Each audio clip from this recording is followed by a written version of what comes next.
Bab 3091 Kelahiran semua makhluk. Trilobita, Nautilus, dan ikan berlapis baja semuanya mendominasi laut. Trilobita dan Nautilus sama-sama memiliki cangkang keras dan relatif besar.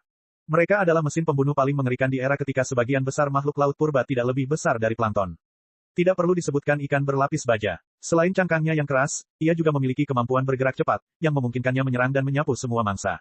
Namun, Liao menyingkirkan 3 pilihan evolusi yang tampaknya menggoda itu tanpa ragu-ragu.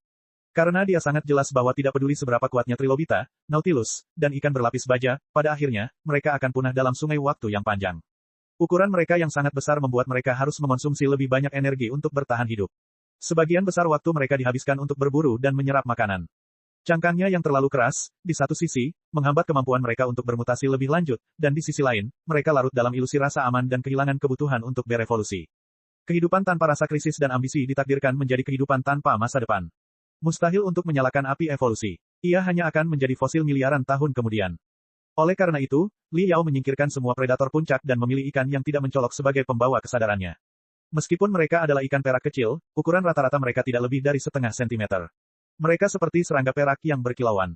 Ikan perak kecil hampir tidak memiliki kemampuan berburu. Sebaliknya, mereka adalah makanan terbaik bagi predator puncak seperti Nautilus, Trilobita, dan ikan berlapis baja. Ketika predator puncak berkeliaran di sekitar mereka, mereka tidak memiliki kemampuan untuk melawan dan hanya bisa menunggu untuk dibantai. Tetapi keuntungan terbesar mereka adalah kemampuan reproduksi dan bertahan hidup mereka yang tak tertandingi.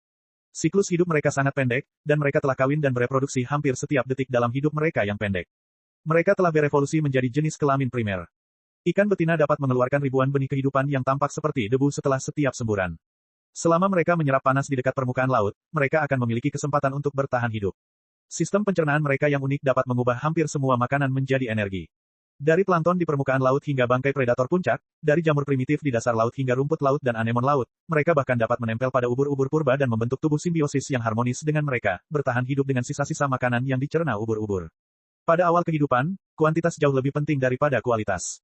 Kesadaran Liao tercurah pada ikan perak. Ia juga berusaha keras untuk memilih mutasi yang dapat meningkatkan jumlah spesiesnya. Ia menolak untuk memperbesar ukuran ikan perak kecil dan mengesampingkan kemungkinan menutupi permukaan ikan perak kecil dengan cangkang padat.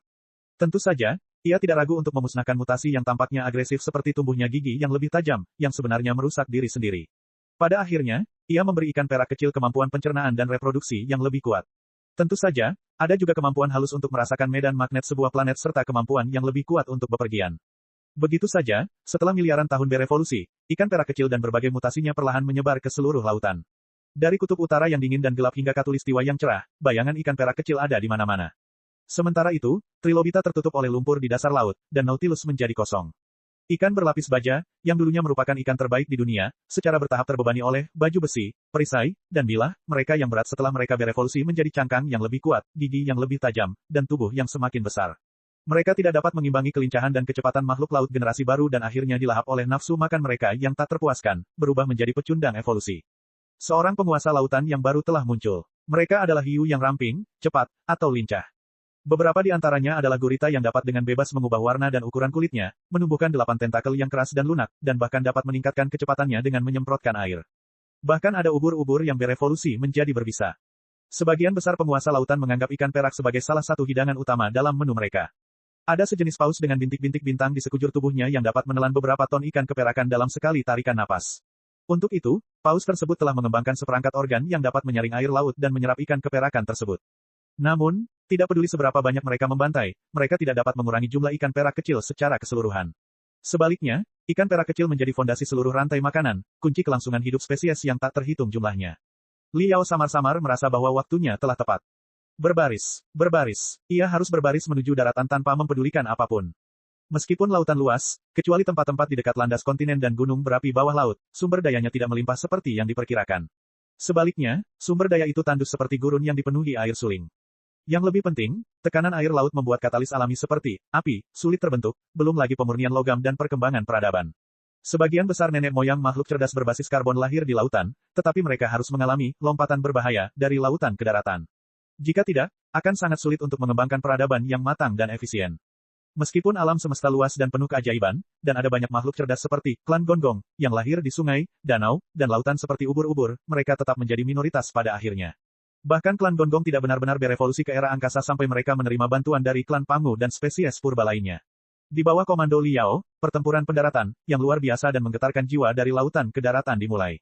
Ini bukanlah perang yang dapat terjadi dalam semalam, juga bukan perang untuk memperebutkan keuntungan dan kerugian sebuah kota. Ini adalah perang selama miliaran tahun untuk kebangkitan atau kematian sebuah peradaban. Ikan perak kecil yang terdampar ke pantai oleh pasang surut secara tidak sengaja atau melompat ke pantai karena panik untuk menghindari predator puncak gagal seperti yang diharapkan. Namun, Liao memiliki cukup kesabaran dan arah evolusi yang jelas.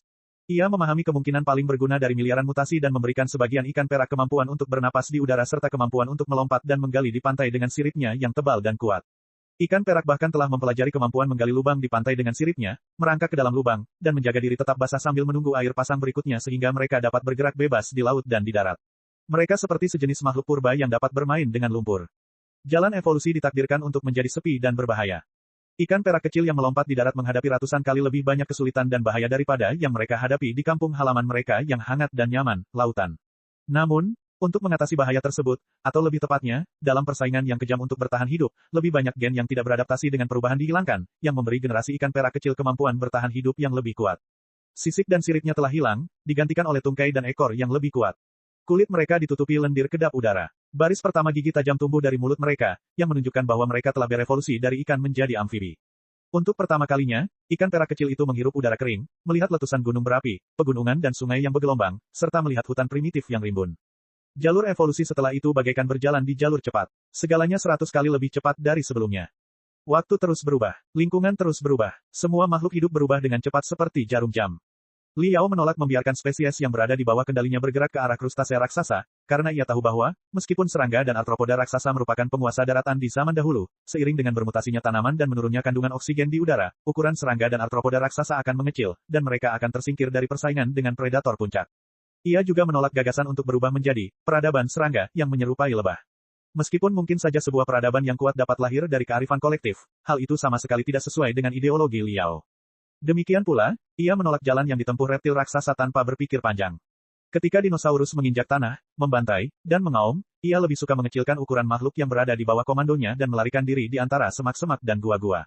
Mamalia adalah satu-satunya jalan evolusi yang benar. Liao mempercayainya dan menanggung harga yang harus dibayarnya.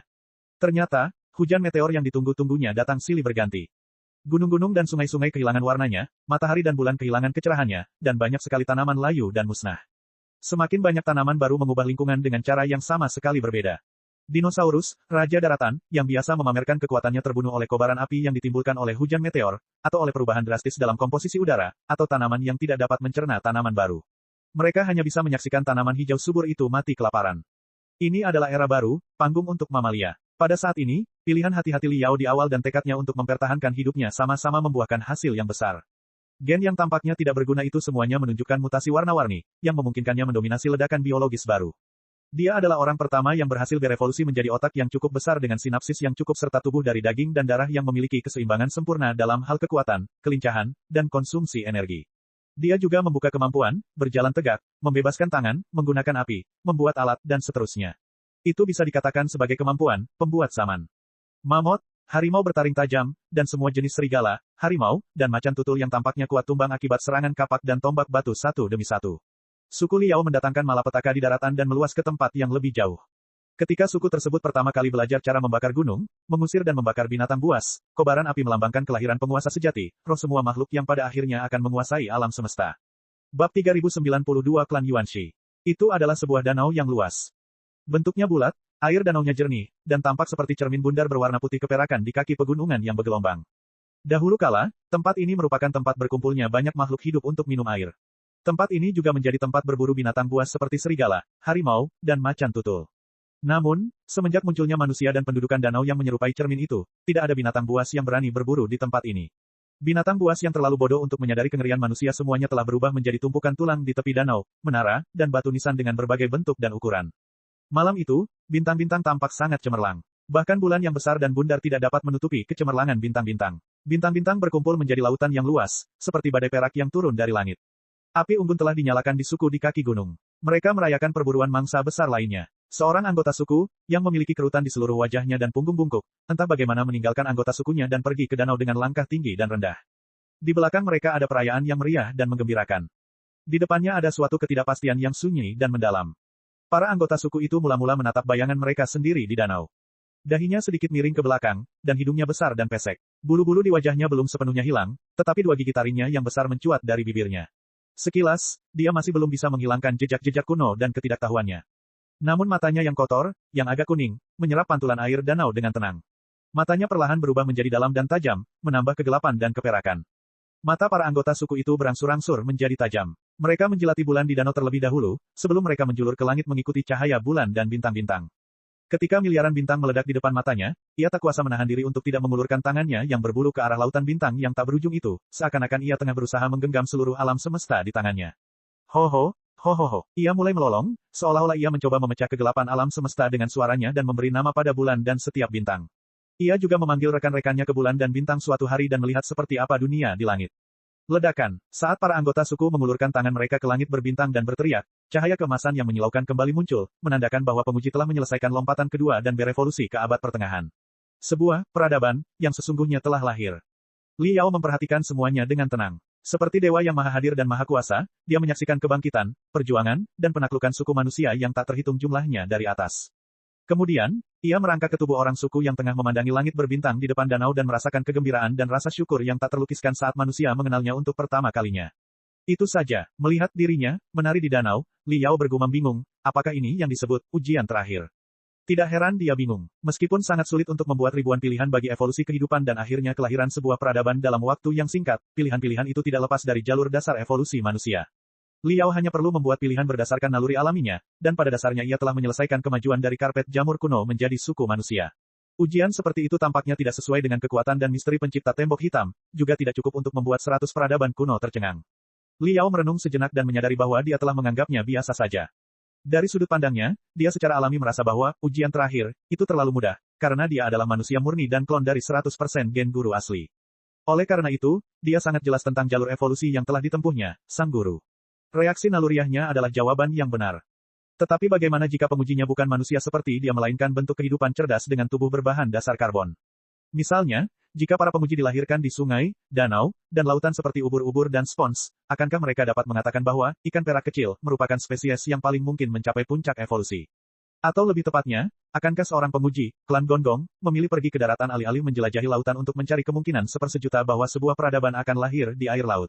Dengan logika yang sama, klan Zurong adalah spesies cerdas yang lahir di gunung berapi dan magma serta hidup di suhu tinggi dan gas beracun. Ketika subjek uji klan Zurong berada di lingkungan gunung berapi bawah laut pada awalnya, dapatkah ia benar-benar menahan godaan untuk mengubah struktur membran dan menyerap panas? Hal yang sama juga berlaku untuk Pangu, bentuk kehidupan cerdas berbasis karbon yang paling sukses dan paling kuat. Dibandingkan dengan manusia, klan Pangu lebih dekat dengan reptil raksasa. Banyak anggota klan Pangu yang tampak seperti Tyrannosaurus dalam bentuk manusia. Mungkin, di planet asal klan Pangu, reptil raksasa seperti dinosaurus tidak pernah menghadapi bencana meteoroid atau perubahan iklim yang tiba-tiba, yang mengakibatkan kemunculan unik klan Pangu saat ini. Lalu, ketika seorang kandidat klan Pangu dihadapkan pada pilihan antara reptil dan mamalia, bisakah ia memilih mamalia secara alami seperti yang dilakukan Li Yao dan bertahan melalui semua kesulitan dan kemunduran? Itu mustahil. Pemikiran logis setiap jenis kehidupan cerdas berbasis karbon sangat dipengaruhi oleh bentuk tubuh mereka, yang merupakan lingkungan planet asal. Meskipun mereka telah mengambil sel-sel sang guru dan menganalisis segmen gen sang guru, yang memberi mereka gambaran umum tentang bagaimana sang guru berevolusi, mereka tidak dapat tidak ditandai oleh peradaban mereka sendiri ketika mereka harus membuat ratusan pilihan di lingkungan yang terus berubah. Dengan kata lain, mutasi dari klan Gondong, klan Zurong, klan Pangu, atau peradaban mekanik, peradaban besi hitam, peradaban setengah energi, dan seterusnya jelas bukan apa yang dilihat Li Yao saat ini. Dari sudut pandang ini, para ahli dan cendekiawan istana surgawi berada di jalur yang benar. Hanya dengan meniru manusia sungguhan, mereka dapat sepenuhnya memahami pikiran guru dan bahkan menyelesaikan ujian guru tanpa kesulitan apapun. Namun, ini baru permulaan. Dari dasar lautan hingga daratan, dari ketidaktahuan hingga kebijaksanaan, dari roh semua makhluk hingga raja alam semesta, umat manusia masih memiliki jalan panjang yang harus ditempuh. Jalan menuju surga, yang mengarah ke alam semesta di sepanjang bintang-bintang mungkin merupakan ujian yang sebenarnya. Seperti yang diharapkannya, ketika pikiran itu terlintas di benaknya, suara lain yang tumpul, dalam, dan kuno bergema. Kamu di sini. Suara itu berkata, cara suara berkomunikasi dengan informasi mirip dengan klan Pangu dan klan Nuwa, kecuali bahwa ia menggunakan struktur kompresi dan enkripsi informasi yang sangat khusus. Jumlah informasi yang terkandung dalam satu suku kata puluhan kali lebih banyak daripada klan Pangu dan klan Nuwa. Akibatnya, pikiran Li Yao dipenuhi dengan ribuan gelombang. Butuh waktu lama baginya untuk mencerna 3 suku kata pendek itu. Memanipulasi anggota suku itu, Li Yao menarik napas dalam-dalam dan duduk di samping danau. Cahaya bulan yang terang, bintang-bintang yang cemerlang, danau yang tenang, dan gelak tawa rekan-rekannya di belakangnya adalah tempat yang sempurna untuk membahas misteri zaman purba. Bagaimana aku harus menyapa kamu? Li Yao berusaha tetap tenang. Riak-riak muncul di kesadarannya. Apakah itu, leluhur, pencipta tembok hitam, atau manusia purba? Penamaan tidak berarti apa-apa bagi kami. Nenek moyang, pencipta tembok hitam, atau manusia purba, semuanya baik-baik saja. Suara itu berkata, dahulu kala, di masa yang kau sebut, era purba, spesies kita menciptakan peradaban pertama di lautan alam semesta. Meskipun itu bukanlah peradaban pertama dalam arti sebenarnya, peradaban yang lebih tua dari kita telah ditaklukkan dan ditelan oleh kita. Oleh karena itu, kita menyebut diri kita sebagai peradaban purba. Kau juga dapat menyebut kami sebagai klan purba. Klan purba laut semesta. Li Yao tidak menyia-nyiakan kesempatan untuk mengungkap inti permasalahan. Apa arti samudra semesta? Apakah itu berarti multi semesta?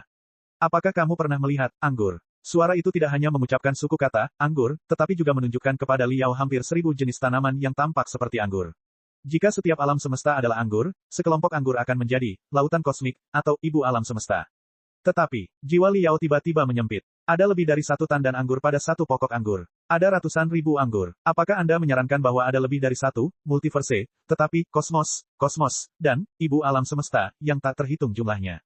Pertanyaan bagus. Suara itu berkata, dengan sedikit penolakan dalam suku kata serta penjelasan. Bahkan jika Li Yao berhasil menjawab, dia tidak akan bisa memahaminya sama sekali. Sebaliknya, itu hanya akan menyita perhatiannya dan membuatnya kehilangan dirinya dalam luasnya alam semesta. Namun, aku tidak bisa memberitahumu jawabannya. Jawaban di atas lautan bintang jauh di luar jangkauan pertukaran informasi kita. Kemudian, setelah merenung sejenak, Li Yao menyadari bahwa suara itu tidak berusaha menjauhkannya. Dia mengubah arahnya dan bertanya, apakah kamu mengakui bahwa kamu adalah primeval, progenitor, atau pencipta ratusan generasi peradaban di alam semesta Pangu? Bahwa kami semua adalah keturunanmu, dan bahwa garis keturunan dan mutasimu, dalam arti tertentu, adalah ciptaanmu. Ya, suara itu mengakuinya dengan jujur. Lalu, apakah kau menciptakan kami dan menghancurkan kami dan peradaban ratusan generasi? Jiwa Li Yao terbakar hebat. Pikiran telepati emasnya yang cemerlang bergetar hebat. Bab 3093 Bumi Lagi. Ya dan tidak. Suara itu berkata, saya yakin Anda juga telah melihatnya. Semua peradaban yang memiliki kemampuan untuk menemukan peninggalan kuno dan keberanian untuk menerobos menara surgawi untuk ujian terakhir, semuanya telah berkembang ke puncak yang dapat ditanggung oleh satu alam semesta. Mereka telah melewati titik balik kemakmuran dan kemunduran mereka dan memulai jalur kemunduran dan kehancuran peradaban. Ratusan peradaban yang berkembang di alam semesta Pangu semuanya mengalami hambatan dalam perkembangannya dan terbentur oleh keterbatasan sumber daya. Akibatnya, mereka jatuh ke dalam situasi putus asa di mana tatanan gagal dan mereka saling membunuh. Selama tembok hitam itu belum runtuh, perang penghancuran diri seperti perang antara klan Pangu dan klan Nuwa telah terjadi di akhir perkembangan hampir 100 peradaban. Para ahli teratas dari peradaban hanya mengambil risiko, ujian pamungkas ketika mereka tidak punya pilihan lain. Dengan kata lain, bahkan jika kita tidak memusnahkan peradaban, mereka akan segera menghancurkan kita, dan kematian mereka akan semakin menyedihkan, memalukan, dan menyedihkan.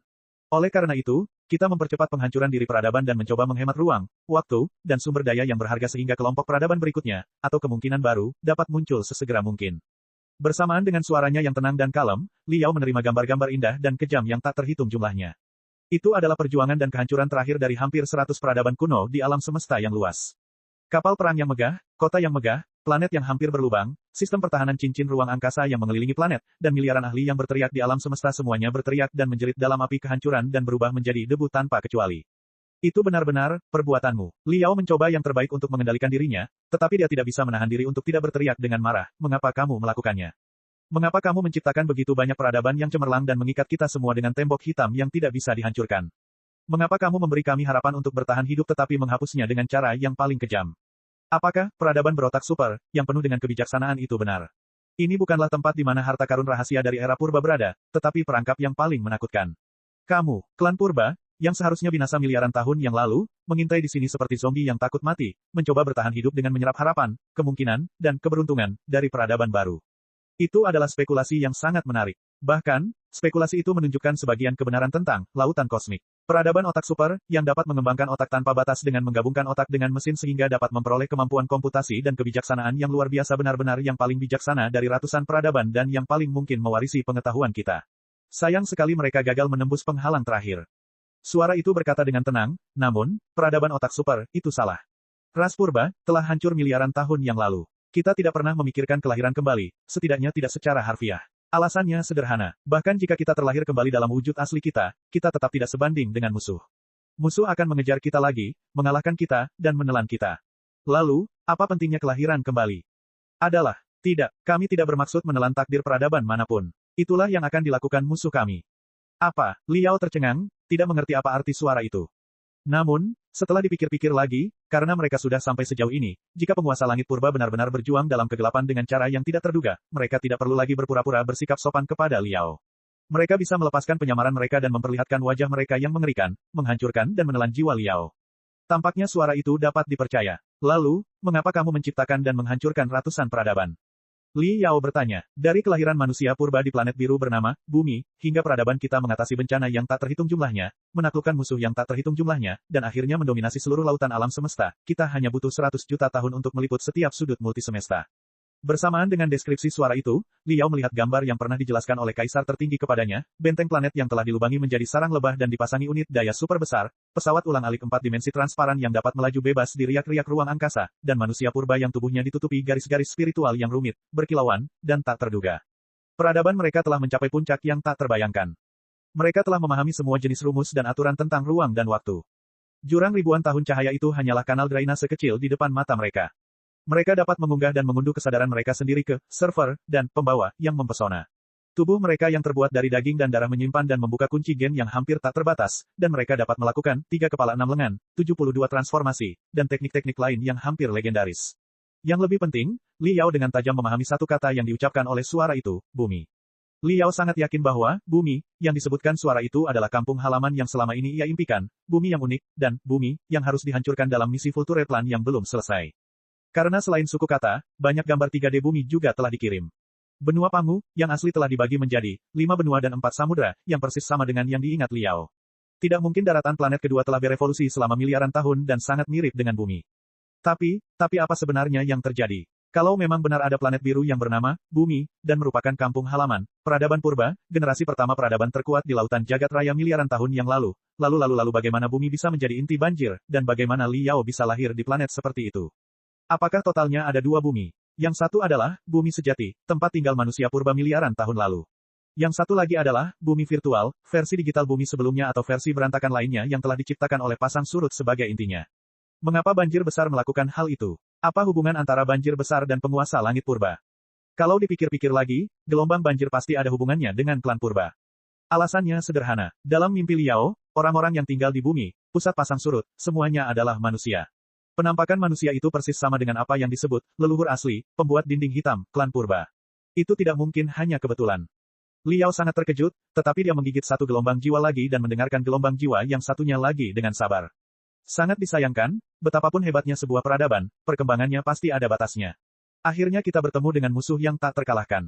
Seluruh peradaban telah hancur. Para penyintas melarikan diri di lautan bintang seperti anjing liar. Teori suara itu identik dengan memori genetik kaisar tertinggi. Itu sangat masuk akal. Namun yang aneh adalah, ketika musuh disebutkan, suaranya sama sekali berbeda dari cara penyampaian banyak informasi tadi. Agak samar-samar. Semua gambar tentang musuh tertutup kabut hitam tebal. Siapa sebenarnya musuhmu? Apakah mereka yang disebut banjir pasang? Seperti apa rupa mereka? Li Yao meninggikan suaranya. Bahkan jika mereka adalah makhluk energi legendaris atau makhluk 4 dimensi, mereka seharusnya masih memiliki proyeksi dan pembawa alam semesta 3 dimensi, bukan? Mengapa mereka tidak bisa menunjukkan padaku seperti apa rupa musuh? Pertanyaan itu membuat suara itu terdiam lama. Para penyintas klan purba mengarungi kapal antariksa mereka yang rusak melalui celah-celah ruang 4 dimensi dan bahkan menyembunyikan diri mereka dalam kerutan waktu. Setelah berjam-jam dan menghabiskan sumber daya yang tak terhitung jumlahnya, mereka akhirnya menemukan tempat paling terpencil dan suram di alam semesta tempat mereka bisa hidup. Suara itu menghindari pertanyaan Liao. Kemudian, ia mengubah topik pembicaraan dan melanjutkan. Dalam pelarian yang panjang, untuk menghemat sumber daya sebanyak mungkin dan melewati celah-celah ruang dan lipatan waktu yang tidak dapat dilalui oleh kehidupan normal, semua penguasa purba meninggalkan kehidupan mereka dan melestarikan peradaban mereka dalam bentuk kumpulan gen. Semua rahasia dan kekayaan kita, semua kemuliaan manusia purba, tersembunyi di bagian terdalam dari untaian gen. Saat suaranya berfluktuasi karena emosi, pemandangan yang kejam dan menyedihkan muncul di depan mata Liao lagi.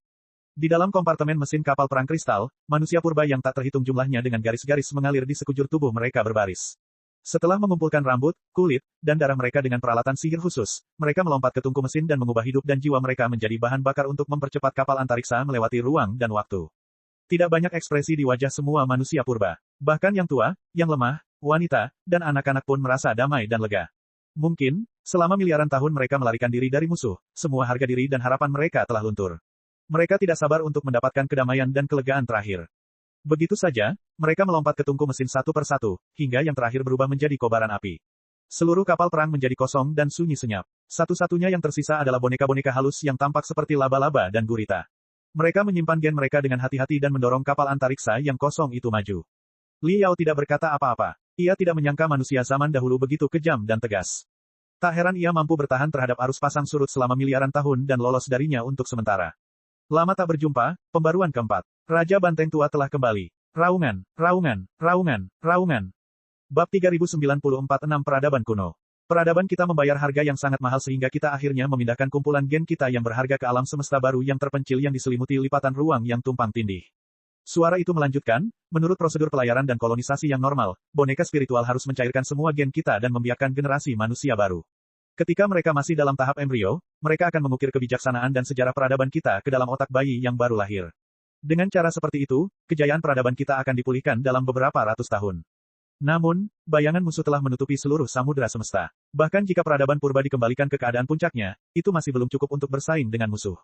Peradaban kita telah berada di jalan yang salah sejak awal. Bahkan sebelum peradaban kita lahir, ketika kehidupan paling awal mulai berevolusi, kita membuat kesalahan fatal. Ketinggian akhir sebuah peradaban tidak bergantung pada kerja keras puluhan ribu tahun terakhir, tetapi lebih pada pilihan evolusi pada awalnya miliaran tahun yang lalu. Ini seperti efek kupu-kupu. Kesalahan kecil yang dibuat sejak lama telah menjadi cacat yang tidak dapat diperbaiki setelah miliaran tahun ditumpangkan dan disempurnakan. Di sisi lain, fragmen gen tertentu yang secara tidak sengaja diawetkan miliaran tahun yang lalu mungkin suatu hari bersinar cemerlang dan menyelamatkan seluruh peradaban.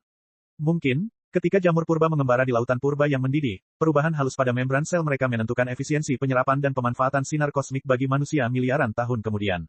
Mungkin, beberapa makhluk multiseluler yang baru lahir mengadopsi cara reproduksi baru. Sebagai keturunan mereka, kita akan memiliki kemampuan reproduksi 10 kali lebih banyak miliaran tahun kemudian, dan kita akan mampu membangun pasukan 10 kali lebih besar dari pasukan kita untuk melawan musuh yang kuat hanya dalam beberapa ratus tahun. Secara keseluruhan, para ahli, cendekiawan, dan pakar top peradaban purba telah memeras otak mereka di setiap bidang untuk mencapai kesempurnaan. Jika keadaan yang sempurna seperti itu tidak cukup untuk melawan musuh, hanya ada satu cara yang tersisa.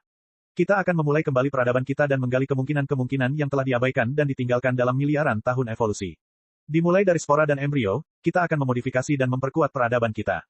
Dalam terminologi yang sangat umum di bidang permainan, kami telah memutuskan untuk memotong peradaban kami dan melatih ulang diri kami sendiri.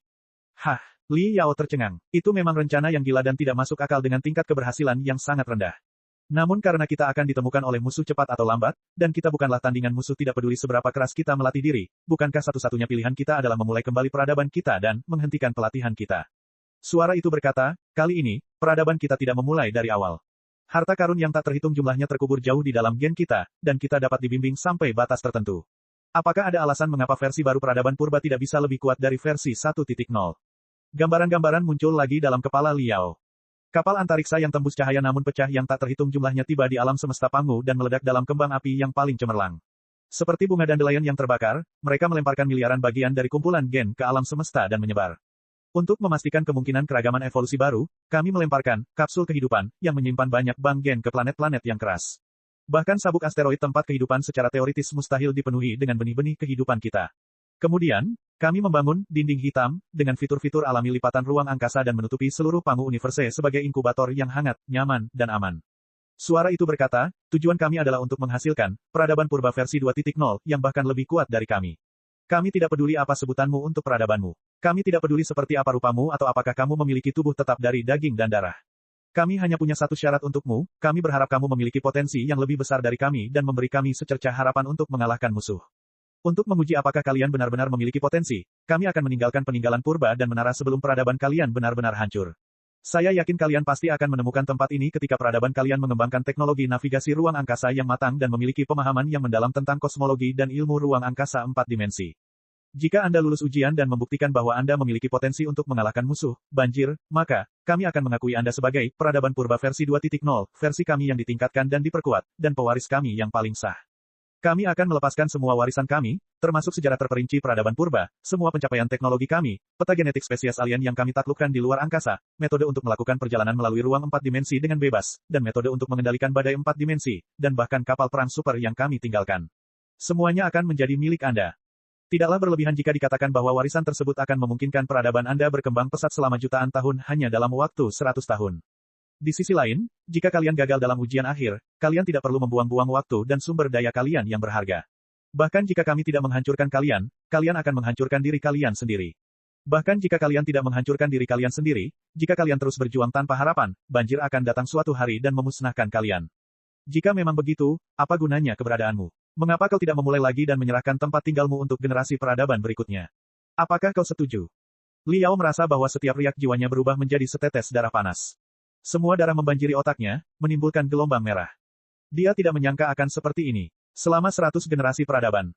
Bangkit dan runtuhnya bentuk-bentuk kehidupan cerdas berbasis karbon yang tak terhitung jumlahnya, kisah-kisah yang penuh semangat dan mengharukan yang tak terhitung jumlahnya, legenda yang menyentuh dan menggetarkan jiwa yang tak terhitung jumlahnya, serta tawa dan keinginan bebas orang-orang yang tak terhitung jumlahnya, ternyata tak lebih dari sekadar uji coba peningkatan versi yang dilakukan peradaban purba untuk memperkuat dirinya sendiri. Menurutmu, kita ini apa? Menurutmu, makhluk cerdas dengan emosi dan jiwa yang terbuat dari daging dan darah selama beberapa generasi. Liao berteriak, apa bedanya kamu dan banjir? Jika suatu hari Anda menghadapi banjir sungguhan, Anda akan tahu bedanya. Suara itu berkata, spesies yang rela melompat ke tungku mesin satu demi melestarikan peradaban mereka rupanya adalah peradaban luar angkasa yang sesungguhnya. Perasaan manusia biasa telah lama terhapus, tetapi mereka telah mengangkat perasaan mereka ke sesuatu yang lebih dalam dan lebih murni. Sekarang, haruskah kita melanjutkan ujian? Jika aku menolak mengikuti ujian terkutuk itu, atau jika hasil ujiannya tidak sesuai dengan keinginanmu, kau akan menghancurkan peradaban umat manusia, bukan? Li Yao mencibir. Sejujurnya, saya tidak terlalu optimistis bahwa Anda dapat lulus ujian, karena gen Anda sangat mirip dengan gen kami sehingga hampir 100% merupakan replika gen kami. Akan sulit bagi Anda untuk menemukan dan memperbaiki kesalahan yang telah kami buat sebelumnya. Suara itu berkata, namun, Anda bukan satu-satunya penguji hari ini.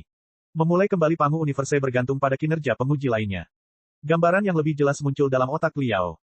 Dia samar-samar melihat bahwa penggarap terkuat dari klan Pangu, Obliteration, dan penggarap terkuat dari klan Nuwa, Long Lianxi, telah melewati gerbang bintang hitam dan memasuki ujian pamungkas, hanya untuk mendapati bahwa mereka sedang meringkuk dalam dua janin emas terang dan tembus cahaya sebagai bayi. Lu Qingchen dan iblis mental juga berjongkok di dalam dua embrio dalam bentuk setengah padat yang tembus cahaya. Tidak sulit untuk menebak bahwa tubuh dari daging dan darahnya tampak sama. Liao bahkan melihat bahwa Ding Lingdang, Long Yangjun, Boss Bai, Li Jialing, dan yang lainnya telah menerobos masuk ke menara dan mendekati gerbang bintang hitam. Mereka di sini. Liao tiba-tiba merasa khawatir. Dia tidak bisa tidak mengkhawatirkan Ding Lingdang dan yang lainnya. Dia tidak tahu apakah mereka bisa lulus ujian, lembah petir, lautan berat, dan longsor besar, dan apakah mereka bisa berjalan di jalur evolusi yang benar dari Arkea hingga manusia kera. Jika salah satu penguji lulus ujian, seluruh warisan peradaban purba akan jatuh ke tangannya. Suara itu berkata, kalau begitu, masa depan alam semesta Pangu akan ditentukan olehnya. Liao terdiam cukup lama. Kemudian dia menggertakkan giginya. Ayo, bagaimana kamu ingin menguji potensi kita? Sederhana saja. Pertama-tama Anda akan melihat ringkasan sejarah peradaban purba di era planet dan memperoleh pemahaman umum tentang peradaban kita. Kemudian, itu akan menjadi krisis besar pertama dan titik balik peradaban kita. Pada saat itu, Anda akan memimpin peradaban kita untuk bertahan hidup di lautan bintang yang tak terbatas sebagai pemimpin peradaban kita. Suara itu berkata, tentu saja, kinerja Anda tidak lebih baik dari peradaban nyata di lautan bintang, tetapi itu tidak masalah. Kami tidak peduli dengan hasilnya. Kami hanya ingin melihat pilihan Anda dengan jelas dan menyimpulkan potensi Anda. Ingat, saat kamu membuat pilihan yang salah, kamu punya 3 kesempatan untuk memperbaiki diri. Aku akan memberimu 3 saran yang benar, tetapi saat kamu membuat kesalahan keempat, kamu akan disingkirkan tanpa ampun. Apakah kamu mengerti? Wah, amarah Liao berubah menjadi semangat juang. Gelombang di dalam otaknya memadat menjadi hutan pedang dan tombak yang bersinar dingin. Dia berkata dengan sungguh-sungguh, dimengerti. Ayo. Suaranya baru saja menghilang ketika langit berubah warna dan bintang-bintang bergerak. Waktu pun berjalan 10.000 kali lebih cepat. Gigi taring dan rambut para anggota suku semuanya rontok, membuat mereka lebih tinggi, lebih cantik, dan lebih sesuai dengan estetika orang-orang modern. Kapak batu kasar dan tombak tulang di tangan mereka digantikan oleh senjata perunggu atau bahkan besi hitam. Di atas reruntuhan gua dan sarang, kota-kota besar yang megah berdiri. Penduduk kota-kota besar mengganti daun-daun kering dan kulit yang sederhana dengan jubah glamor dan baju besi kulit. Ini adalah peradaban yang nyata. Mereka adalah peradaban kuno pertama yang lahir di planet induk kita dan merupakan asal-usul dan prototipe peradaban purba. Suara itu berkata, daerah dan spesies yang berbeda dikenal sebagai peradaban Sumeria, peradaban Mesir kuno, peradaban Sungai Indus, peradaban Huaxia, peradaban Kreta, peradaban Olmec. Bab 3095 Dunia tanpa energi spiritual. Mengapa nama-nama peradaban kuno terdengar begitu familiar? Li Yao tercengang lagi, terutama, peradaban Tiongkok. Tidak ada waktu baginya untuk berpikir. Gambaran dalam otaknya bergerak maju dengan kecepatan ratusan tahun per detik. Istana-istana megah berdiri dan runtuh berkali-kali. Kota-kota besar yang megah musnah dilalap api peperangan. Di timur, orang-orang membangun sistem air yang megah dan tembok besar China untuk menahan bencana banjir dan binatang buas. Di barat, orang-orang berlayar menyeberangi lautan dengan perahu-perahu yang sempit dan sederhana. Yunani, Roma, Persia, 5 tiran musim semi dan musim gugur, 7 pahlawan periode negara-negara berperang. Lebih banyak suku, bangsa, dan negara muncul, menciptakan peradaban yang bahkan lebih cemerlang dan gemilang. Mereka terus terpecah dan bersatu. Sejarah berputar ke atas, maju berkelok-kelok, dan berkembang dengan kecerahan samar dalam kegelapan. Semakin Li Yao memperhatikannya, semakin familiar baginya, dan semakin ia merasa bahwa ia pernah membaca sejarah serupa di suatu tempat, ya, dalam mimpi yang aneh, di bumi di pusat banjir. Meskipun beberapa nama dan tempat sejarah bumi yang dibacanya dalam mimpi itu berbeda, termasuk waktu beberapa peristiwa sejarah penting, perkembangan umumnya sama persis, seperti versi berbeda dari bumi yang sama. Apa yang sebenarnya terjadi? Li Yao tercengang. Dia tidak tahu berapa banyak bumi dan berapa banyak bagian sejarah yang ada. Atau lebih tepatnya, ada bumi yang tak terhitung jumlahnya dan pengulangan sejarah yang tak terhitung jumlahnya, yang disebut reinkarnasi. Ketika konsep epoch muncul di bumi dalam otaknya, segalanya terjadi dalam sekejap mata. Baju zirah kuno telah berlubang-lubang oleh senjata api yang baru datang. Kegelapan abad pertengahan telah dihancurkan oleh gerakan pencerahan dan renaissance. Ketika benua timur masih tenggelam dalam lumpur siklus sejarah, seorang ahli yang tak tertandingi bernama Watt telah muncul di dunia barat. Dia telah memadatkan teknologi dan kebijaksanaan para pendahulunya dan memodifikasi harta karun utama peradaban generasi pertama, mesin uap. Munculnya mesin uap menandai dimulainya peradaban purba menuju era revolusi industri pertama. Sejak saat itu, peradaban purba hanya selangkah lagi dari lautan bintang. Namun, tunggu. Li Yao tiba-tiba menemukan sesuatu yang sangat aneh. Tampaknya tidak masuk akal, tetapi dia mengabaikannya karena itu ada di depan matanya. Apakah ini benar-benar proses perkembangan peradaban purba? Mengapa saya tidak melihat jejak energi spiritual? Ya. Suara itu berkata, planet induk kita sangat beruntung berada dalam gelembung energi spiritual, atau ruang hampa. Memang benar bahwa kita tidak terpengaruh oleh energi spiritual selama evolusi awal kita. Saat itu, kita menyebut kekuatan terkuat sebagai teknologi. Sangat beruntung. Li Yao merasa sulit untuk mengerti. Kamu menganggap terlahir di ruang hampa adalah sebuah berkah. Mengapa? Dengan kebijaksanaanmu, kau seharusnya bisa menyimpulkan jawabannya sendiri. Suara itu berkata, bagi peradaban asli manapun yang telah berkembang dari awal, merupakan berkah yang luar biasa untuk dilahirkan di ruang hampa. Hanya peradaban seperti itu yang akan mampu tumbuh menjadi penguasa sejati lautan bintang setelah mereka mampu terbang keluar dari planet induknya. Misalnya, di masa depan, ketika peradaban purba menaklukkan lautan bintang, planet induk dari hampir semua musuh tangguh yang kita hadapi akan berada di ruang hampa. Di sisi lain, planet induk dari peradaban yang telah maju ke puncaknya dengan lancar di lingkungan dengan energi spiritual yang melimpah, betapapun kuatnya mereka, akan terlalu lemah untuk menahan satu pukulan pun. Dengan baik, Li Yao sedang berpikir keras. Energi spiritual adalah bentuk energi yang paling murni dan paling stabil. Meskipun tidak sekuat energi tenebrum, efisiensi pemanfaatannya secara menyeluruh jelas lebih tinggi daripada energi spektral, dan memiliki jangkauan aplikasi yang lebih luas. Mengapa dikatakan bahwa memiliki energi spiritual itu sial dan tidak memilikinya itu sial? Li Yao tiba-tiba teringat sesuatu. Ia teringat bahwa dalam ujian tadi, ia telah berubah menjadi jamur purba dan tinggal di dekat gunung berapi bawah laut, bertahan hidup dengan panas gunung berapi dan energi kimia magma. Bagi jamur kecil atau bahkan seluruh lapisan, panas dan energi kimia magma hampir tak ada habisnya. Jika ia puas dengan bentuk jamur, ia dapat hidup di sekitar gunung berapi bawah laut selamanya. Namun apa arti kehidupan seperti itu? Dengan cara yang sama, Li Yao memikirkan bumi dalam ingatannya, termasuk planet induk peradaban purba di depannya, yang dikelilingi oleh garis khatulistiwa dan dihuni oleh banyak spesies tropis. Spesies di daerah tropis lahir untuk menikmati tanah yang subur dan hasil panen yang tak terbatas. Mereka tidak terganggu oleh hawa dingin, tidak terancam oleh gigitan binatang buas, dan tidak kekurangan makanan. Dapat dikatakan bahwa mereka telah duduk di tengah kelimpahan makanan sepanjang hidup mereka dan dapat memperoleh apapun yang mereka inginkan dengan mudah. Mereka bahkan tidak perlu mengulurkan tangan. Segala jenis buah yang kaya akan pati dan nutrisi akan jatuh dari pohon untuk mereka nikmati. Akibatnya, kearifan spesies di daerah tropis tidak berkembang sama sekali. Sebaliknya, mereka menuruti hiburan tingkat rendah dan naluri kebinatangan yang tidak pernah berakhir. Sementara rekan-rekan mereka di daerah beriklim sedang dan daerah dingin mengatasi semua rintangan dan maju dalam perjuangan dan eliminasi yang keras, peradaban daerah tropis tetap berada pada tingkat yang sangat rendah.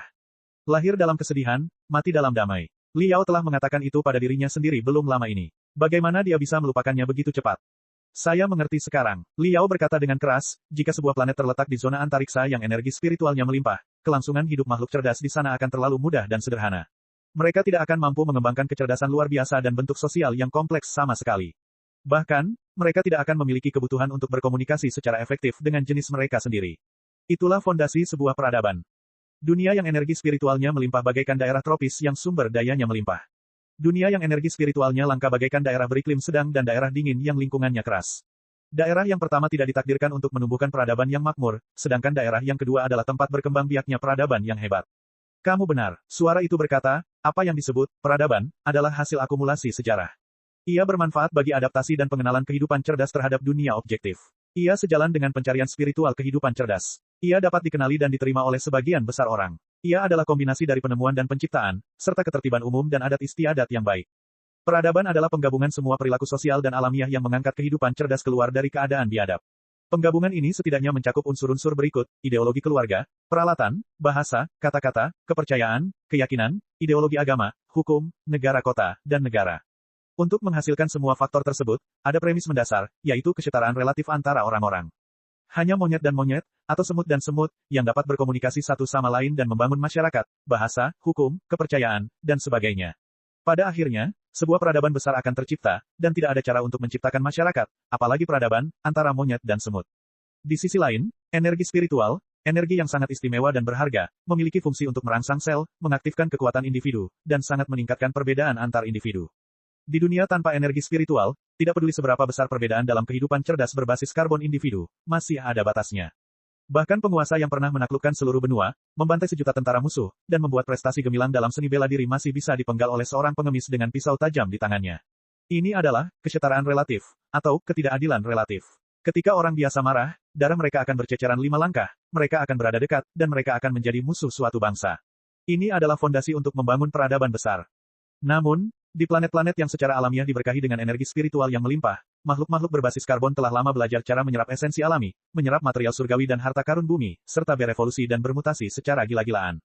Bahkan jika spesies cerdas lahir pada akhirnya, setiap individu dalam spesies itu akan sangat berbeda, sampai-sampai yang lemah hampir tidak menimbulkan ancaman bagi yang kuat. Ketika sejuta orang lemah berkumpul dan masih tidak mampu menjadi ancaman bagi yang terkuat, masyarakat seperti itu pasti tidak normal. Peradaban pasti lemah. Yang terkuat sama sekali tidak memiliki kebutuhan dan keinginan untuk memajukan peradaban. Yang lemah juga tidak mampu merangsang keinginan untuk mengeksplorasi dan menciptakan kreativitas. Mereka tidak akan seperti orang-orang di dunia tanpa roh, yang dipaksa untuk menemukan teknologi baru dan menetapkan aturan sosial baru.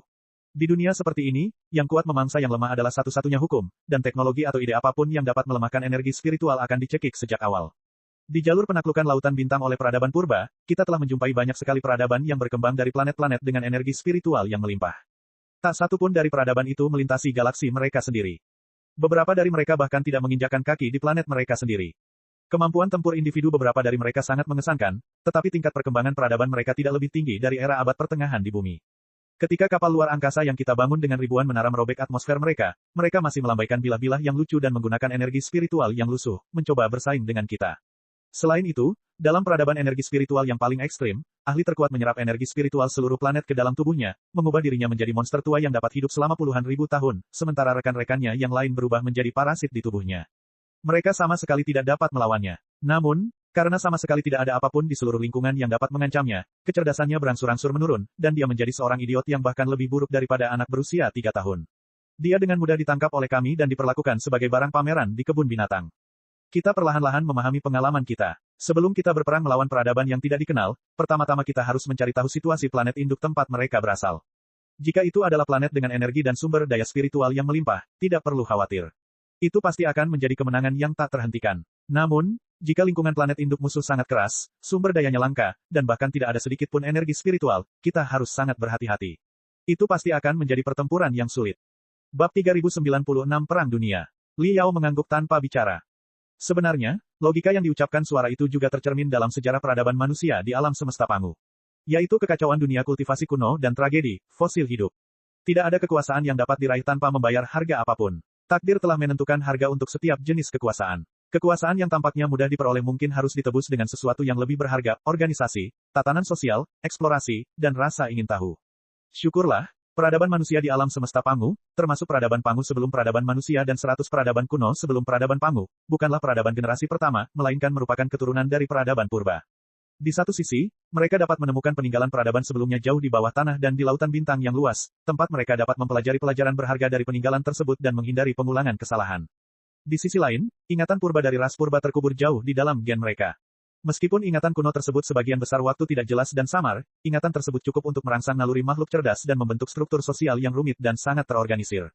Oleh karena itu, meskipun peradaban generasi kedua mampu mengembangkan peradaban yang relatif kuat di lingkungan yang gas spiritualnya melimpah, pasti ada banyak jalan memutar. Misalnya, runtuhnya kultivator kuno dan zaman kegelapan besar selama 30.000 tahun, serta perbuatan jahat aliansi kesepakatan suci dan imperium manusia sejati saat ini, sebagian disebabkan oleh pengaruh yang kuat terlalu kuat sementara yang lemah terlalu lemah. Peradaban asli yang tidak memiliki peninggalan peradaban sebelumnya juga tidak memiliki naluri organisasi yang terkubur di dalam gen mereka tiba-tiba memiliki energi spiritual yang tidak ada habisnya. Mereka seperti anak berusia 7 tahun yang telah menerima warisan besar tetapi tidak memiliki pendidikan orang dewasa. Mereka hanya bisa menyia-nyiakan apapun yang mereka inginkan. Hampir tidak ada seorang pun yang tidak rusak. Tentu saja, energi spiritual adalah salah satu sumber daya paling berharga di alam semesta. Tetapi hanya peradaban yang sangat matang dan memiliki keyakinannya sendiri yang memenuhi syarat untuk mengendarainya alih-alih diperbudak olehnya.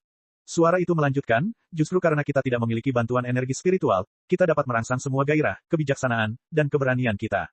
Dengan tangan, keringat, dan darah kita dapat memodifikasi planet kita dan mengenal alam semesta di luarnya. Kita telah melalui revolusi industri pertama, kedua, dan ketiga. Kami telah menemukan pola benda-benda angkasa. Kami juga telah menemukan molekul, atom, dan struktur yang lebih kecil dari atom. Kita telah menemukan gelombang elektromagnetik, dan kita tahu cara memanfaatkan radio. Kita telah menaklukkan gunung dan lautan, dan kita telah menaklukkan berbagai jenis bakteri. Kita bahkan tahu cara mengendalikan jamur untuk mengobati penyakit yang mematikan. Kita lebih percaya pada teknologi daripada percaya pada dewa. Kita percaya bahwa jalan teknologi tidak terbatas, dan teknologi yang tak terbatas pada akhirnya akan menjadikan kita dewa bagi diri kita sendiri dan seluruh alam semesta. Tentu saja, kemajuan teknologi dan perluasan peradaban yang tiba-tiba menyebabkan ambisi yang gila dan pembantaian berdarah. Dalam 50 tahun pertama abad ke-20, kita melancarkan dua perang dunia satu demi satu. Jika medan perang utama Perang Dunia Pertama terbatas pada satu benua, badai mematikan Perang Dunia Kedua melanda seluruh planet induk. Kedua perang itu sama-sama hebat dan kejam. Orang-orang, yang kekurangan energi spiritual dan tidak punya kekuatan untuk mengikat ayam, mampu melepaskan kerusakan yang bahkan lebih mengerikan daripada yang dilakukan para penggarap. Bertonton baja dan bahan peledak menghujani kota, yang berpenduduk ratusan ribu orang. Pada akhir Perang Dunia Kedua, kita menggunakan senjata bernama bom atom, yang melibatkan misteri pemusnahan material dan ledakan energi. Itu bahkan lebih mengerikan daripada senjata utama pesawat antariksa di planet dengan atmosfer. Namun, perang, di satu sisi, adalah iblis yang menghancurkan peradaban, dan di sisi lain, mereka adalah katalisator bagi perkembangan peradaban yang cepat. Teknologi dan ide-ide baru yang lahir dalam dua perang dunia, termasuk sistem baru yang lahir pada sistem lama yang tak terhitung jumlahnya yang telah hancur, telah meningkatkan perkembangan eksplosif peradaban kita dalam 50 tahun terakhir abad ke-20 dan mendorongnya maju dengan kecepatan kilat. Setelah berakhirnya Perang Dunia Kedua, lebih dari 20 tahun kemudian, pada tanggal 21 Juli tahun 1969, pesawat luar angkasa kita yang primitif dan sederhana menaiki satu-satunya satelit planet induk kita untuk pertama kalinya dan mengambil langkah pertama untuk menaklukkan lautan bintang. Bersamaan dengan suara itu, sebuah gambaran baru muncul dalam pikiran Liao. 3 astronot gemuk dan kikuk mengenakan pakaian antariksa putih dan bendera bergaris bintang sedang melompat-lompat di permukaan bulan. Di latar belakang yang rendah dan bising, suara salah satu dari mereka dapat terdengar. Petik 2 titik titik titik. Ini adalah langkah kecil bagi saya, tetapi ini adalah langkah besar bagi umat manusia. Tentu saja, sang astronot berbicara dalam bahasa Inggris, yang merupakan bahasa ajaib dalam pemahaman Liao. Kehancuran brutal Perang Dunia Kedua dan Perang Dingin yang diakibatkan oleh konfrontasi kedua negara adidaya itu tidak hanya melahirkan teknologi antariksa dan kajian alam semesta yang jauh melampaui batas peradaban kita, tetapi juga membangunkan manusia purba yang memiliki populasi terbesar dalam peradaban kita. Peradaban kuno yang berdiri di timur bangkit kembali setelah ratusan tahun terdiam. Peradaban itu penuh dengan semangat dan kreativitas. Suara itu berkata, 50 tahun terakhir abad ke-20 hingga 20 tahun pertama abad ke-21 hampir merupakan era kemasan perkembangan tercepat peradaban kita. Teknologi baru dan hasil penelitian dirilis hampir setiap tahun. Setiap 10 tahun, seluruh peradaban akan terlihat baru. Pada tahun 1950, komputer elektronik masih menjadi fantasi bagi kebanyakan orang, tetapi setelah 60-70 tahun, komputer dapat dikenakan di pergelangan tangan orang-orang dan menjadi alat produksi penting dan mitra hidup bagi setiap orang. Orang-orang bahkan mulai membayangkan kelahiran kecerdasan buatan dalam 100 tahun ke depan. Namun, mimpi indah itu tiba-tiba pecah seperti gelembung sabun emas. Big Bang teknologi kita mencapai batas fisik dan memaksa kita untuk menginjak rem. Pada dekade ketiga abad ke-21, kita mengalami stagnasi dan kemunduran di berbagai bidang dan nyaris tidak membuat penemuan yang berharga. Dengan stagnasi teknologi, serangkaian penyakit dan cacat fatal muncul dari tubuh peradaban kita. Efek Super Matthew yang ditimbulkan oleh jaringan global telah membuat kesenjangan antara si kaya dan si miskin semakin lebar dan masyarakat semakin terpecah belah. Ledakan populasi yang disebabkan oleh teknologi medis yang canggih, di sisi lain, tidak disertai sistem pendidikan yang baik dan lapangan pekerjaan yang cukup. Sebagian besar populasi tereduksi menjadi populasi yang tidak valid, atau bahkan populasi yang tidak valid. Mereka menjadi beban bagi peradaban. Kerusakan lingkungan dan kurangnya sumber daya membuat lingkungan hidup sebagian besar orang menjadi lebih buruk. Munculnya senjata canggih dan bahkan senjata yang dapat menavigasi sendiri menyebabkan negara-negara yang lebih lemah menjadi semakin tidak berdaya untuk melawan negara-negara yang memiliki keunggulan pada awalnya. Akibatnya, ideologi ekstremis menang dan serangkaian kegiatan teroris terjadi. Jika masalah-masalah ini merupakan penyakit kronis yang dapat diatasi secara perlahan selama perkembangan suatu peradaban, maka ketika dua kekuatan yang mewakili dua ideologi dan sistem ekonomi yang sangat berbeda bertabrakan, seluruh peradaban akan segera jatuh ke dalam bencana. Semua orang menginginkan perdamaian, bukan perang. Namun, Anda harus sangat jelas bahwa, ketika perluasan peradaban terhenti, semua dunia yang dikenal akan dieksplorasi hingga 100%, dan semua sumber daya akan dikonsumsi. Jalan kemajuan teknologi juga akan terhalang. Tidak akan ada jalan lain kecuali terjebak dalam internalisasi, keputusasaan dan binasa bersama peradaban. Pada awalnya, ada konflik perdagangan, lalu perang proksi, lalu pertikaian kecil-kecilan dan intensitas rendah.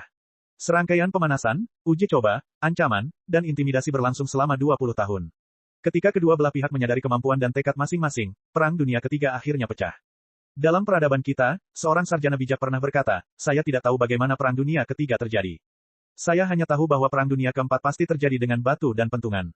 Dia benar sekali. Intensitas Perang Dunia Ketiga 100 kali lebih tinggi daripada Perang Dunia II 100 tahun yang lalu. Bahkan lebih tinggi dari imajinasi semua orang saat itu. Sebelum perang, semua orang optimis bahwa, dengan kemajuan teknologi, terutama superkomputer dan pesawat nirawak bersenjata, itu akan menjadi perang yang bersih, perang tanpa pertumpahan darah, atau bahkan sekadar gertakan intensitas rendah dan gesekan rutin antara kedua belah pihak.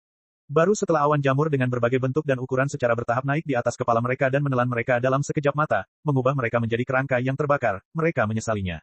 Perang Dunia III berlangsung selama 30 tahun. Itu adalah perang terpanjang dan paling kejam dalam sejarah peradaban kita, dan itu mengubah peradaban kita secara mendalam. Khususnya menjelang akhir perang, dengan kehancuran total planet induk dan wabah ekstremisme dan terorisme yang menghantui, semua jenis senjata biokimia yang belum matang, senjata virus, dan bahkan senjata genetik dilepaskan tanpa moral, membuat kita merasakan ketakutan akan kepunahan peradaban, untuk pertama kalinya.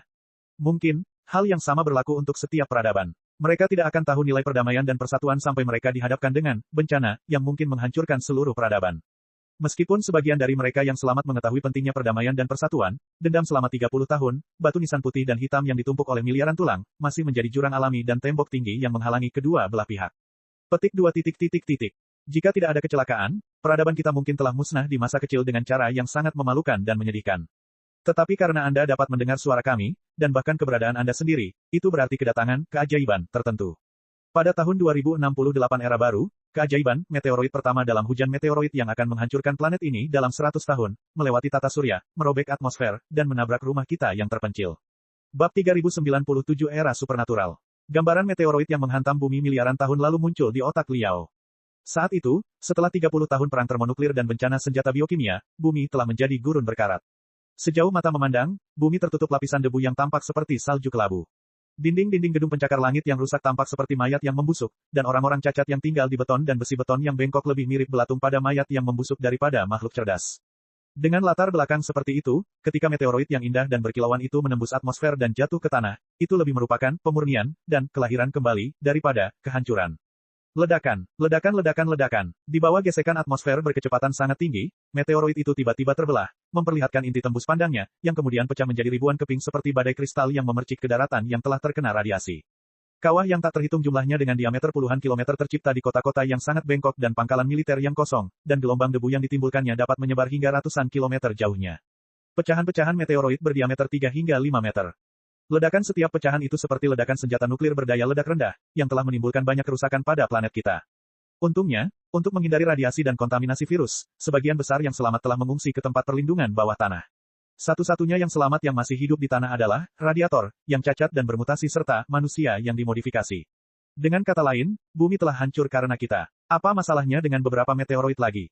Suara itu berkata, awalnya, berita tentang meteorit itu tidak menarik perhatian pihak berwenang, karena kendali atas negara-negara besar di bumi telah sangat terkikis. Mereka hanya dapat mengendalikan beberapa tempat perlindungan bawah tanah dan pangkalan militer yang besar secara efektif dan hanya memiliki sedikit pasukan elit. Mereka juga waspada terhadap serangan satu sama lain. Sulit untuk menyelidiki penyebab dan akibat dari meteorit itu. Namun, meteoroid yang jatuh segera menghadirkan keajaiban yang aneh dan tak dapat dipercaya, yang menunjukkan bahwa itu mungkin satu-satunya harapan untuk menyelamatkan peradaban umat manusia. Gambaran di otak Liao melonjak ke 1 tahun setelah jatuhnya meteorit.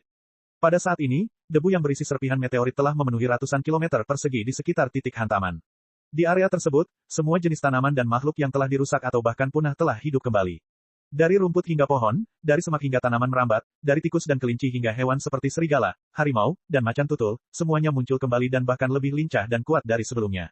Tanah terlantar yang setahun lalu tandus, telah berubah menjadi hutan yang subur. Kita, jauh di dalam hutan, seorang radiator, yang kulitnya penuh bintil-bintil, yang bibirnya terbelah menjadi 4 bagian, dan yang giginya tajam, sedang melangkah maju dengan cepat sambil memegang pedang di tangannya dan mengenakan pakaian kamuflase.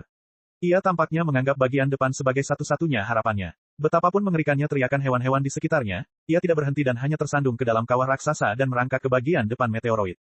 Betapa menakjubkannya meteorit itu. Itu seperti berlian besar yang berkilauan. Cahaya merah terang memancar dari tubuhnya. Meskipun matahari yang terik di atas kepalanya tertutup oleh pepohonan, satu-satunya yang bisa dilihat adalah sinar matahari yang samar-samar. Setelah dibiaskan olehnya, semua yang ada dalam radius ratusan meter persegi tenggelam dalam lautan api yang tak terlihat. Ketika manusia memfokuskan perhatian mereka pada kedalaman pakaian kristal, mereka tampaknya dapat melihat pola dan garis misterius yang tak terhitung jumlahnya, yang merupakan model alami dari batasan energi spiritual dan medan magnet. Itu adalah aturan rumit dari pemanfaatan energi. Kristal, jiwa Liao tiba-tiba menyempit. Sekilas ia menyadari bahwa meteorit yang jatuh ke bumi kuno adalah kristal yang dibutuhkan oleh dunia kultivator. Dilihat dari kecemerlangan pecahan kristal tersebut mengandung banyak sekali kotoran yang tidak terlalu murni dan memerlukan pemurnian lebih lanjut agar dapat memicu energi yang paling kuat. Tetapi itu cukup untuk membawa perubahan dan harapan baru bagi dunia yang belum pernah merasakan energi spiritual sebelumnya. Lelaki berbibir pecah-pecah itu berlutut di tanah, menatap pecahan kristal merah di hadapannya. Ekspresinya agak linglung dan takut, tetapi juga dipenuhi dengan keberanian dan harapan yang tak terkendali. Sambil gemetar, dia mengulurkan tangannya ke arah pecahan kristal itu. Baru pada saat itulah Liao menyadari bahwa tangan kanannya dipenuhi luka bakar. Salah satu pustula terlipat menjadi pustula, yang mengeluarkan nanah berwarna kuning, dan hijau. Nampak menjijikkan sekaligus menyedihkan. Penyakit radiasi. Liao tahu bahwa, radiator, yang malang itu telah terkontaminasi oleh radiasi yang berlebihan.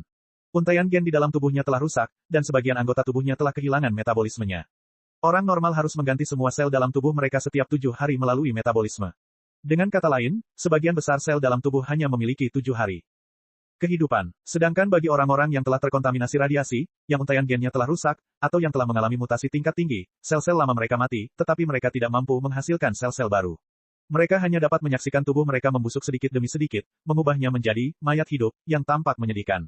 Tidak heran radiator bergegas masuk ke hutan yang penuh dengan binatang buas dan tanaman bermutasi tanpa mempedulikan hal lain.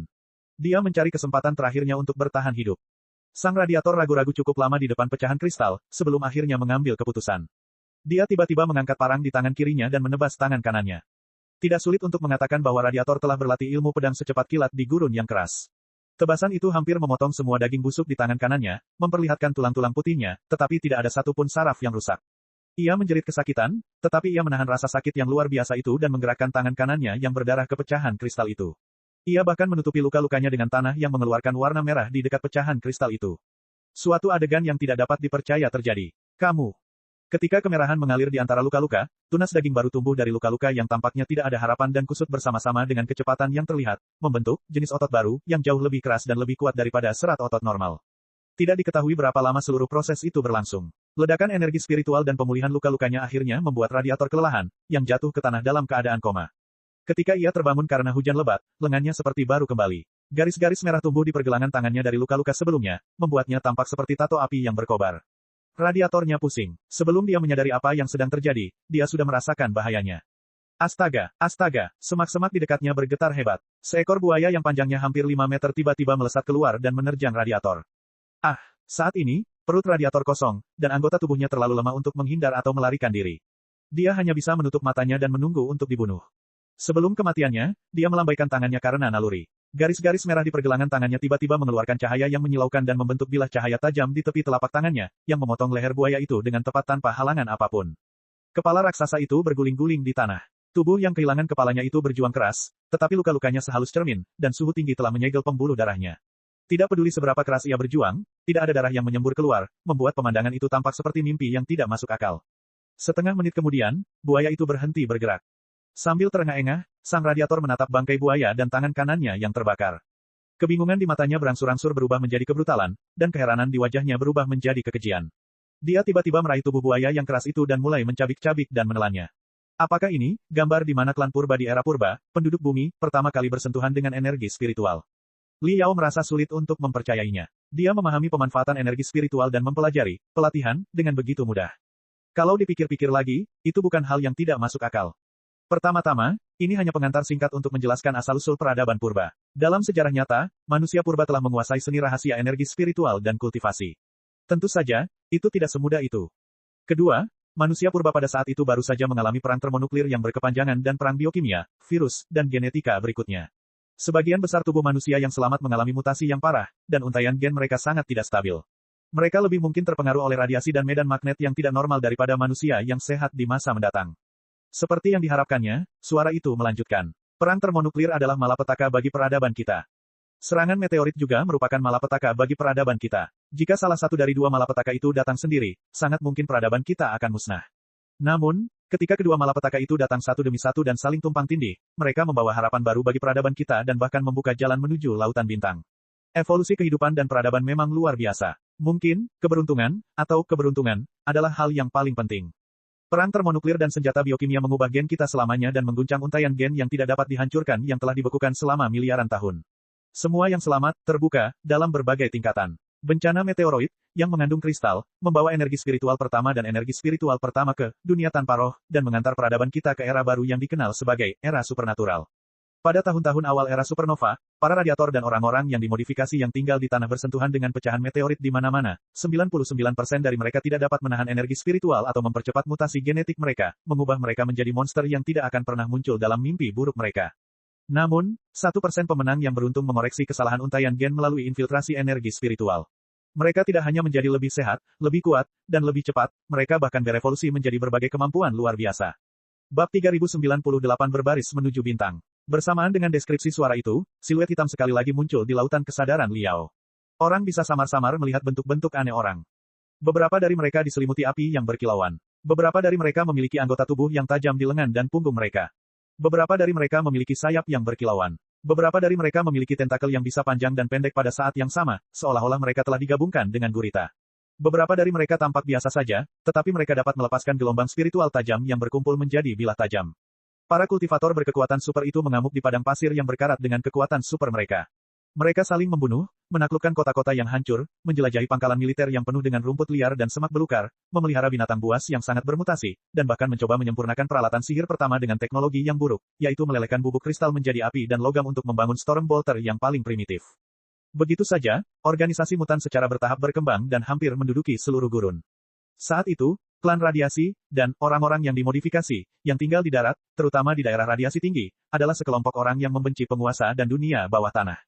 Suara itu berkata, mereka percaya bahwa perang yang diprakarsai oleh mereka yang berkuasa telah menghancurkan rumah mereka, membunuh keluarga mereka, dan mengubah mereka menjadi hantu. Namun, para bangsawan, pembesar, dan antek-antek mereka melarikan diri ke bawah tanah dan bersembunyi di tempat perlindungan dan pangkalan militer bawah tanah dengan nyaman, lolos dari malapetaka perang. Namun, mereka ditinggalkan di tanah, menanggung penderitaan yang lebih buruk daripada kematian. Oleh karena itu, setelah radiator dan orang-orang yang dimodifikasi memahami kekuatan super, tatanan di lapangan sedikit dipulihkan. Senjata-senjata ringan yang tertinggal di pangkalan militer yang ditinggalkan digali, dan legiun kekuatan super didirikan. Barisan depan segera diarahkan ke bawah tanah.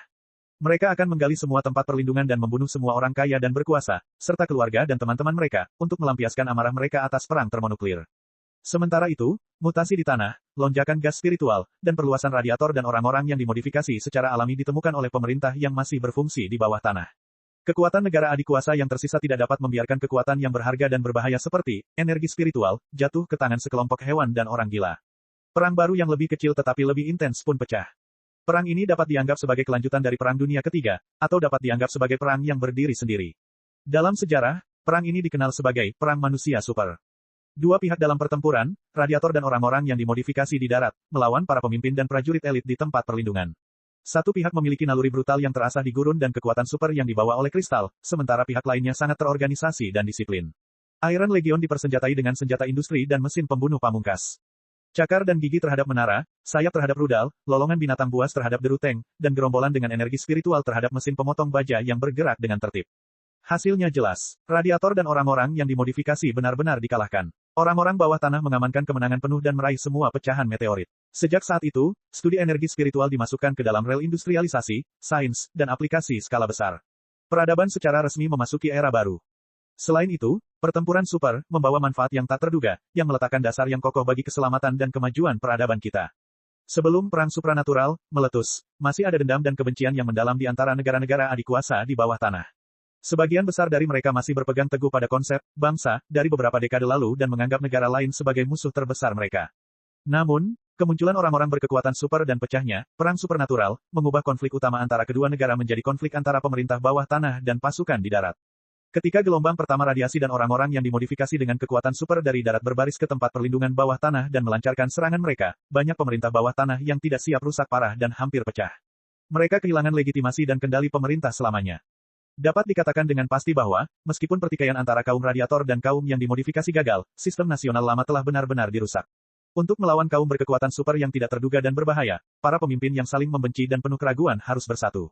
Mekanisme dialog yang telah terputus selama beberapa dekade dipulihkan. Sebuah organisasi koalisi global baru bernama Dewan Bumi didirikan di atas sisa-sisa Perserikatan Bangsa-Bangsa. Tujuan Dewan Bumi adalah untuk menghancurkan ancaman dan tantangan yang ditimbulkan oleh para mutan. Sisa-sisa negara adikuasa dan kaum ultranasionalis tidak akan meninggalkan kejayaan dan kebencian negaranya dengan mudah. Sebelumnya, setelah pertempuran roh super berakhir, ketika klan radiasi dan orang-orang yang dimodifikasi sepenuhnya dikalahkan dan semua pengguna kemampuan khusus berada di bawah pengawasan dan kendali nasional, ketika penelitian tentang energi spiritual diformalkan dan industrialisasi besar terjadi, Dewan Bumi hanya ada dalam nama. Pemerintah berbagai negara akan memulai jalur baru perang dingin dan konfrontasi skala penuh. Saat itu, para ilmuwan di berbagai negara mendapat ramalan yang mengejutkan dari penelitian puing-puing meteorit. Meteoroid yang jatuh beberapa tahun lalu hanyalah pelopor hujan meteoroid yang lebih besar. Mereka hanyalah riak-riak di depan pasang surut yang mengamuk. Mereka hanyalah tetesan hujan yang tersebar sebelum badai. Kekuatan utama hujan meteoroid yang sesungguhnya telah memasuki tepian tata surya. Dalam 100 hingga 120 tahun, mereka akan menyerang area pusat tata surya di sepanjang lintasan garda depan. Tentu saja, dari skala alam semesta, ukuran bumi begitu kecil dan bergerak cepat dalam orbitnya. Peluang hujan meteoroid menghantam bumi secara langsung tidak terlalu tinggi. Hujan meteoroid tidak akan datang ke bumi. Target mereka kemungkinan besar adalah benda langit paling masif di tata surya, yang merupakan bintang abadi yang memberi kita energi dan kehidupan, matahari. Dilihat dari jumlah kristal yang terkandung dalam meteoroid dan jumlah energi yang dapat dipicunya, jika kekuatan utama hujan meteoroid tersebut mengenai matahari, sudah pasti akan memicu reaksi berantai dan memicu badai matahari terbesar dalam miliaran tahun terakhir. Pada saat itu, separuh tata surya akan tenggelam dalam kobaran api kehancuran. Air, Venus, bumi, dan bahkan Mars akan ditelan matahari. Bahkan jika badai itu menyapu planet ini hanya beberapa detik, itu akan cukup untuk membakar atmosfer planet ini dan menguapkan semua sungai, danau, dan lautan. Bahkan jika kita bersembunyi di tempat perlindungan ribuan meter di bawah tanah, kita tidak akan selamat. Bahkan jika kita selamat dari badai dan kembali ke bumi yang gersang, bagaimana kita akan bertahan hidup? Inilah malapetaka yang sesungguhnya, kehancuran total bumi. Tak seorang pun dapat lolos darinya. Suara itu sengaja berhenti lama agar Liao dapat mempertimbangkan keseriusan dan keputusasaan dari kata malapetaka. Memang benar bahwa, bahkan di era kultivasi yang telah berusia 40.000 tahun, para kultivator dan kultivator abadi yang telah menguasai energi spiritual paling maju dan tubuh yang kuat tampak tidak berarti dan tidak berdaya ketika mereka berhadapan dengan badai matahari di sektor Terminus Empyrean dan planet Terminus Empyrean. Jika intensitas badai matahari telah ditingkatkan sebesar 1%, seluruh planet Terminus Empyrean mungkin telah hancur. Pada era purba miliaran tahun lalu, ketika studi tentang energi spiritual baru saja dimulai dan tidak ada sumber energi spiritual kecuali beberapa meteorit, bagaimana dengan ras purba?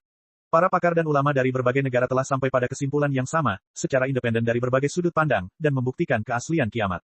Suara itu berkata, ini adalah malapetaka yang 100 kali lebih mengerikan daripada perang termonuklir. Tidak ada bangsa yang dapat melawannya sendirian. Terancam oleh kehancuran peradaban mereka, kekuatan-kekuatan adikuasa yang tersisa akhirnya melepaskan kebencian mereka dan mulai mencoba menyelamatkan peradaban mereka dalam kerangka Dewan Bumi. Sejak hari itu, konsep bangsa secara bertahap mundur dari panggung peradaban kita, dan Dewan Bumi menjadi badan pemerintahan tertinggi peradaban kita. Batas waktunya hanya 100 tahun. Jelas, kita tidak dapat menghentikan hujan meteoroid yang menyerang tata surya, kita juga tidak dapat menghentikan badai matahari yang meletus. Kita juga tidak mungkin membuat perisai yang menutupi seluruh planet. Satu-satunya rencana yang layak dengan tingkat keberhasilan 1% adalah melarikan diri. Dalam 100 tahun, kita akan mengembangkan teknologi navigasi canggih atau darurat di lautan bintang. Kita akan membawa semua yang selamat dan melarikan diri dari planet ini. Kita akan mengembara di alam semesta dan pergi ke suatu tempat yang jauh. Mari kita kesampingkan kesulitan dan rintangan yang akan kita hadapi untuk mengembangkan teknologi navigasi terbaik di lautan bintang dalam 100 tahun. Pertanyaan terbesarnya adalah, kemana kita akan berlari? Lautan bintang sangat luas, tetapi hanya ada sedikit planet yang dapat dihuni oleh makhluk cerdas berbasis karbon. Jika bintang adalah faktor pertama kehidupan, maka bintang terdekat dengan matahari adalah Proxima Centauri, yang berjarak 4,2 tahun cahaya. Bahkan jika kita dapat melaju dengan kecepatan 1% dari kecepatan cahaya, kita masih membutuhkan waktu 420 tahun untuk mencapainya. Namun, Proxima Centauri adalah katai merah. Ukurannya lebih dari setengah ukuran matahari, dan suhunya jauh lebih rendah dan tidak berkilau. Mustahil baginya untuk memberi kita banyak energi. Sulit juga bagi kita untuk menciptakan planet yang subur dan layak huni. Jika bintang-bintang tetangga saja sulit dijangkau dan dimanfaatkan, apalagi bintang-bintang yang jaraknya ratusan tahun cahaya. Bahkan jika kita mengembangkan teknologi hibernasi canggih dan menghibernasi semua pengungsi selama 1000 tahun, tetap saja akan sulit menemukan tempat kelahiran kembali di mana susu dan madu mengalir di antara miliaran bintang. Tepat ketika semua astronom dan ahli biologi merasa terganggu dengan pertanyaan itu dan pusing, seorang ilmuwan energi muncul dengan ide yang mengejutkan. Karena kita sedang mencari tempat yang memiliki sumber daya dan energi yang melimpah, dan meteorit yang mendarat di bumi begitu menakjubkan sehingga memiliki daya hidup dan misteri yang tak ada habisnya, mengapa kita tidak maju menuju sumber hujan meteoroid itu? Bab 3099 Ujian Baru. Liao tidak dapat menahan diri untuk tidak berseru ketika mendengar itu. Dia tampaknya mengerti mengapa klan purba, yang hidup di bumi pada zaman purba tanpa energi spiritual tetapi hanya teknologi, akhirnya dapat mengendalikan energi spiritual dan mendominasi alam semesta. Kedengarannya gila untuk berbaris menuju sumber hujan meteoroid. Peluang keberhasilannya mendekati nol. Namun, peluang keberhasilan semua rencana lainnya tidak jauh lebih tinggi dari nol. Bagaimanapun, ini adalah pertaruhan. Mengapa kita tidak menetapkan taruhan dan manfaat semaksimal mungkin? Suara itu berkata, kristal memiliki kemampuan untuk memelihara segalanya. Energi spiritual yang terkandung dalam beberapa meteorit cukup untuk menghidupkan kembali gurun yang sekarat. Jika planet yang terbuat dari kristal adalah asal mula hujan meteor, betapa makmurnya dunia ini. Bahkan jika hanya beberapa orang yang selamat yang dapat mencapai tempat itu, sangat mungkin peradaban kita akan bangkit kembali. Setelah setahun penuh berdiskusi dan berdebat, semua rencana yang tampaknya aman telah terbukti mustahil. Peradaban kita akhirnya meninggalkan semua keberatan dan bersatu. Kita telah membakar semua kebijaksanaan dan keberanian kita dan memberikan pengorbanan yang paling penting untuk tujuan ini. Dalam rentang waktu 100 tahun yang singkat, kita telah mengembangkan teknologi yang cukup canggih untuk berlayar di lautan bintang dan berhibernasi dalam tubuh manusia. Kita juga telah menciptakan kapal antariksa yang dapat menampung miliaran orang. Kita telah memulai rencana pelarian besar-besaran, bukan, rencana besar untuk berbaris menuju alam semesta. Baiklah, saya yakin Anda memiliki pemahaman umum tentang apa yang sedang terjadi sekarang. Sekarang, mari kita lanjutkan ujiannya. Sebagai Ketua, Dewan Bumi, Anda akan mengendalikan kekuatan seluruh planet dan menyelesaikan tujuan perjalanan panjang dengan mengembangkan teknologi tertentu dan membangun kapal antariksa super besar yang dapat mengakomodasi fungsi minimum peradaban dalam 100 tahun. Ingatlah, setiap pilihan yang Anda buat akan menentukan kelangsungan hidup peradaban kita dan bahkan mengubah masa depan lautan alam semesta selamanya. Oleh karena itu, jangan biarkan apa yang disebut keadilan, kebaikan, dan belas kasihan mengganggu penilaian Anda dan buatlah pilihan yang benar-benar bermanfaat bagi peradaban kita. Hah, Mol, Liao tidak menyadari apa yang sedang terjadi sesaat. Ia berpikir cepat dan berteriak, itu tidak masuk akal. Aku hanya seorang petualang. Aku sama sekali bukan politisi yang berkualifikasi atau seorang ilmuwan. Bagaimana aku bisa lebih kuat dari miliaran politisi dan ilmuwan di era bumi dan membuat setiap pilihan yang benar dalam waktu yang begitu singkat? Bukankah itu terlalu tidak masuk akal?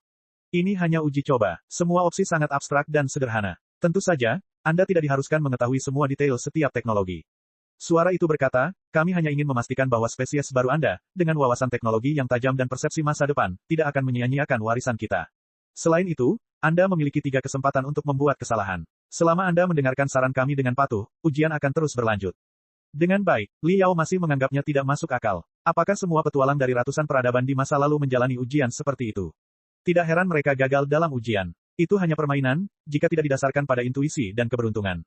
Seperti yang saya katakan tadi, keberuntungan, dan nasib, mungkin merupakan faktor paling krusial bagi kebangkitan suatu peradaban. Suara itu berkata, tidak salah jika menganggap ujian itu sebagai ujian keberuntunganmu. Tetapi, Liao hendak membantah, tetapi sejumlah besar informasi membanjiri otaknya tanpa henti seperti letusan gunung berapi dan longsor yang mengerikan beberapa waktu yang lalu.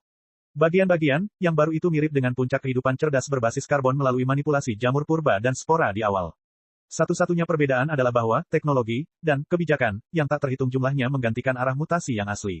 Setiap bagian dari teknologi dan kebijakan memiliki saling mengawasi dan memengaruhi, yang dapat mempercepat, membuka, atau menghalangi penerapan teknologi dan kebijakan baru. Kompleksitas keseluruhannya ratusan kali lebih tinggi dari sebelumnya. Dalam jangkauan penglihatan Liao, ada hitungan mundur berwarna merah darah yang berkilauan di sudut kiri atas. Hitungan mundur itu cepat dari 100 tahun yang lalu. Setiap hari terasa sesingkat sedetik.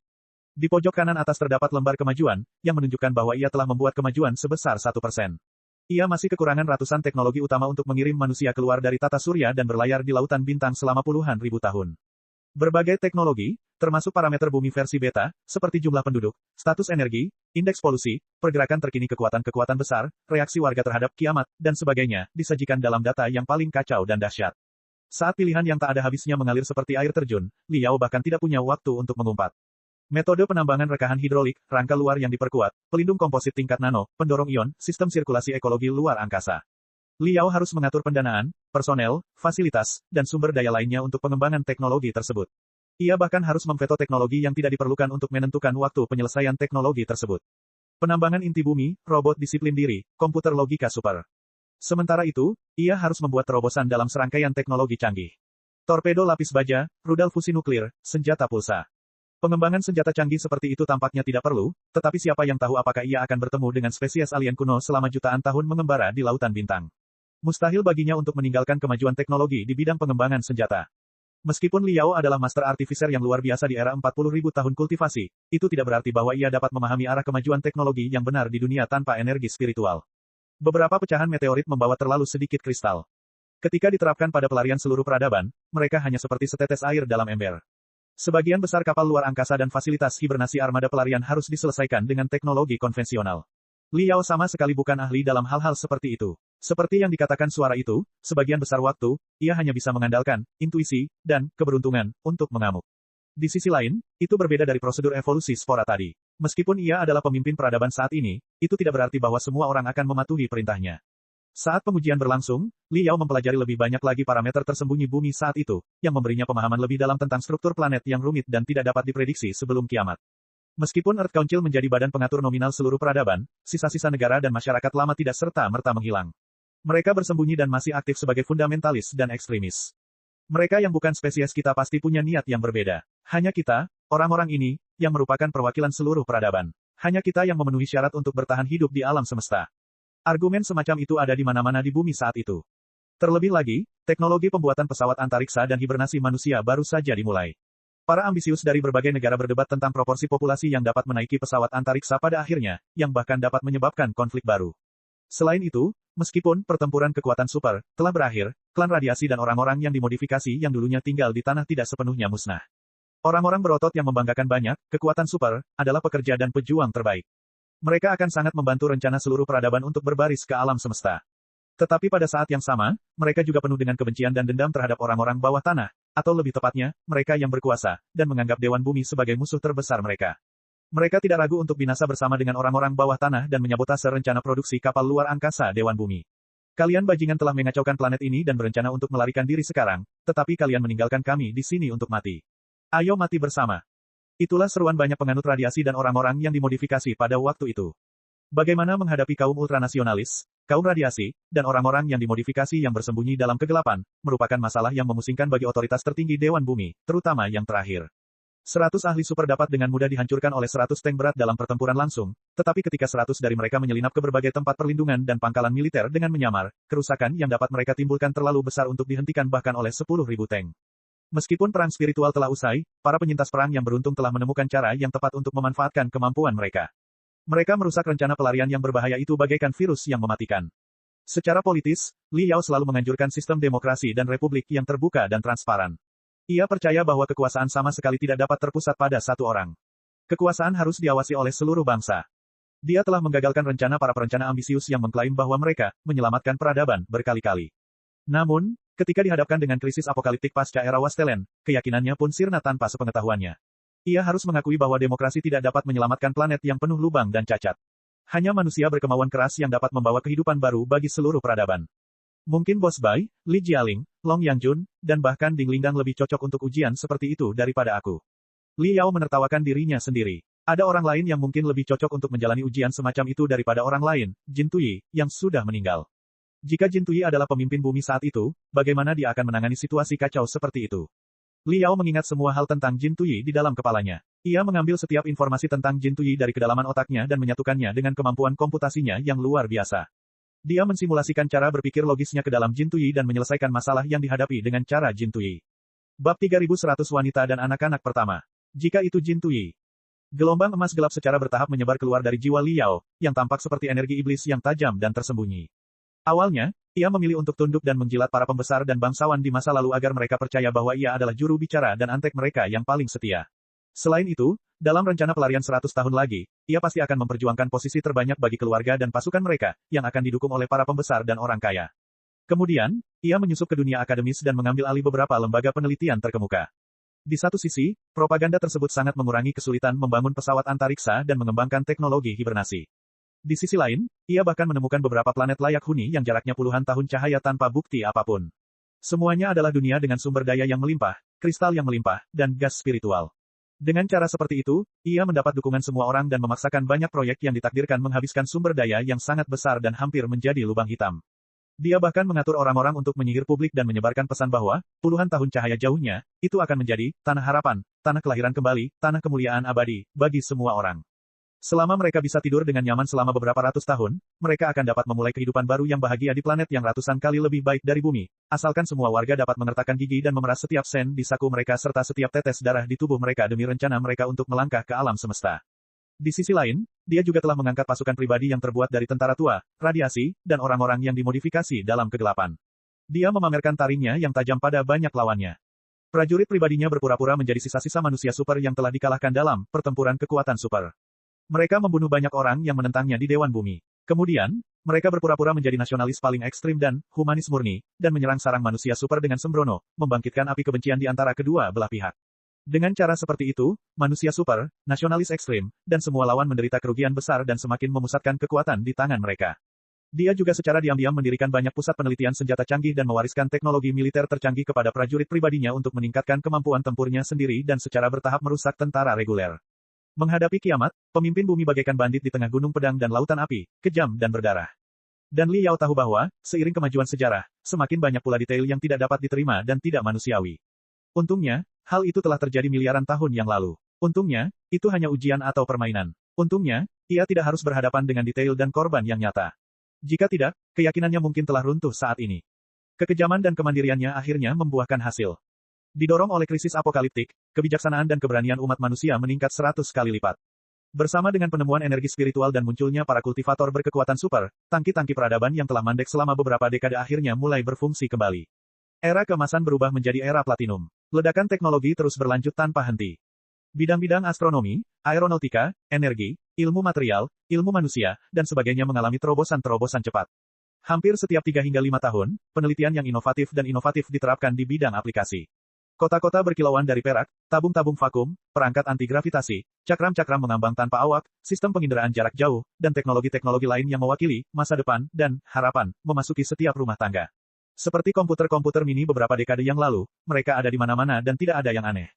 Ketika hitungan mundur hanya tinggal 30 tahun lagi, pesawat antariksa imigrasi skala besar pertama yang dimodifikasi dari pesawat induk lama akhirnya dibangun. Pesawat itu berhasil terbebas dari belenggu gravitasi dan memasuki orbit bulan. Kelompok relawan pertama untuk proyek hibernasi berhasil bangun setelah 10 tahun hibernasi. Segala sesuatunya tampak berkembang ke arah terbaik. Namun hati Li Yao masih melayang. Karena dia sangat jelas bahwa mengirim puluhan ribu orang keluar angkasa sama sekali berbeda dengan mengirim semua orang di bumi keluar angkasa. Kesulitannya jauh lebih tinggi. Saat ini, meskipun bumi telah hancur karena Perang Dunia Ketiga dan pertempuran-pertempuran besar, setelah puluhan tahun beristirahat, populasinya telah kembali mencapai 2,5 miliar. Merupakan tugas yang mustahil untuk mengirim 2,5 miliar orang ke kapal imigrasi yang jaraknya ribuan tahun cahaya di lautan bintang yang tidak diketahui. Meski begitu, Li Yao tetap berusaha sekuat tenaga menyelamatkan sebanyak mungkin orang. Di antara miliaran pilihan, Li Yao dengan tajam memilih satu pilihan bernama pendidikan kematian. Di antara teknologi yang tak terhitung jumlahnya yang menunggu untuk dikembangkan, ia memilih teknologi yang disebut pengajaran mesin yang terdisiplin yang, bersama dengan mengemudi otomatis, menjadi proyek penelitian utama. Namun kali ini, kedua pilihan itu tidak berjalan mulus. Sebaliknya, dua garis merah mengeluarkan bunyi bip yang memekakkan telinga. Li Yao bingung, tidak tahu apa yang sedang terjadi. Saya minta maaf karena Anda membuat pilihan yang salah. Pendidikan kematian, dan pengajaran disiplin mesin bukanlah penawar bagi peradaban kita. Suara itu bergema di dalam otaknya. Kau telah kehilangan kesempatan pertamamu. Namun, sebelum kau mengajukan usulan yang masuk akal, aku ingin tahu mengapa kau melakukan ini. Apa rencanamu? Apakah dia membuat pilihan yang salah? Dia telah kehilangan 1 dari 3 kesempatan. Dengan kata lain, dia telah kehilangan 1 dari 3 nyawa. Li Yao menarik napas dalam-dalam dan mengingatkan dirinya sendiri untuk tidak panik. Dia telah membangun kapal luar angkasa imigrasi pertama dan baru kehilangan nyawa pertamanya saat ini. Itu seharusnya menjadi penampilan yang melampaui standar rata-rata. Dia masih punya 2 kesempatan. Jangan terburu-buru. Lakukan dengan perlahan. Berdasarkan sumber daya dan kemajuan penelitian saya, mustahil bagi saya untuk menyamai semua orang dalam 30 tahun ke depan. Li Yao berkata dengan tenang, betapapun kerasnya kita berusaha, yang terbaik yang dapat kita lakukan adalah melarikan diri dengan 3 hingga 500 juta orang di dalamnya. Dengan kata lain, kita hanya dapat menyelamatkan 1 dari 5 orang.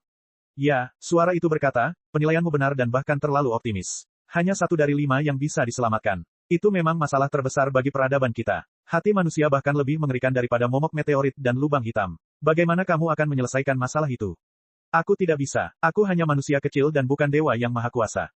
Li Yao tersenyum pahit. Saya hanya bisa mencoba memikirkan cara yang paling adil dan paling masuk akal untuk memutuskan siapa yang memenuhi syarat untuk menaiki kapal antariksa imigrasi pada akhirnya.